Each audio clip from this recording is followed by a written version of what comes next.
Korea has one of the lowest average body fat percentages among developed nations, and it's not from extreme dieting.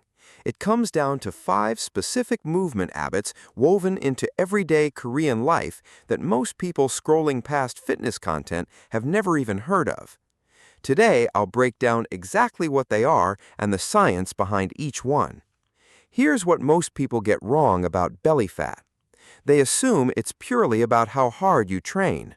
But research on chronic low-grade movement versus intense sporadic exercise shows that consistent, moderate daily activity regulates insulin and cortisol far better than occasional intense sessions. Korea's culture happens to build that consistency in without anyone calling it a workout. Here are the 5 exercises behind it. Exercise 1. Dungsan, mountain hiking. Hiking, or dungsan, is one of the most common weekend activities across Korea, regardless of age. Unlike flat ground walking, hiking combines incline, uneven terrain, and sustained moderate cardio, which recruits your core and glutes simultaneously to stabilize your body. Research published in the Journal of Physical Activity and Health has linked regular hiking to significantly greater reductions in visceral fat compared to equivalent duration flat treadmill walking. Here's how to apply it. Find any incline trail or hill near you and hike for 30 to 40 minutes once or twice a week. Consistency matters more than distance. Exercise 2. Julgori Twigi, rope jumping. Jump rope is a common playground and fitness staple across Korea, used by both kids and adults. Jump rope is a high-efficiency, low-impact cardio movement that engages your core continuously to stabilize your torso with every jump.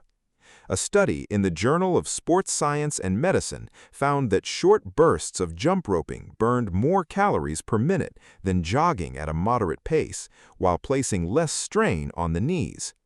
Try this. 30 seconds of jumping, 30 seconds rest, repeated for 8 to 10 rounds. Exercise 3. Sitting squats, Baesuk style. Traditional Korean floor seating culture, sitting cross-legged or kneeling at low tables, naturally builds frequent squatting and rising throughout the day. The repeated motion of lowering into a squat and standing back up activates your glutes and core far more than sitting in a chair all day. Research on functional movement patterns has shown that frequent sit-to-stand transitions throughout the day are associated with improved insulin sensitivity and lower abdominal fat compared to prolonged chair sitting. Try this. Do 15 slow, controlled bodyweight squats every hour you're seated, mimicking that natural floor-to-stand transition. Exercise 4. Hanguk Chum, rhythmic dance movement. Group dance-based fitness, often set to K-pop choreography, has become a genuine cultural fitness trend across Korea, not just entertainment. Dance-based movement combines cardio with core stabilization because your torso constantly adjusts to rapid directional changes. Research on dance-based exercise interventions has shown measurable reductions in waist circumference over 8 to 12-week programs, comparable to structured aerobic training. Try this. Follow any 10 to 15-minute K-pop dance workout video and focus on staying consistent 3 times a week, more than on perfecting the choreography. Exercise 5. Achim Sanchek, morning walk ritual. A short walk shortly after waking is a common habit in Korean daily routines, often paired with fresh air before breakfast. Morning movement combined with natural light exposure helps regulate your circadian rhythm, which directly influences your cortisol curve throughout the day.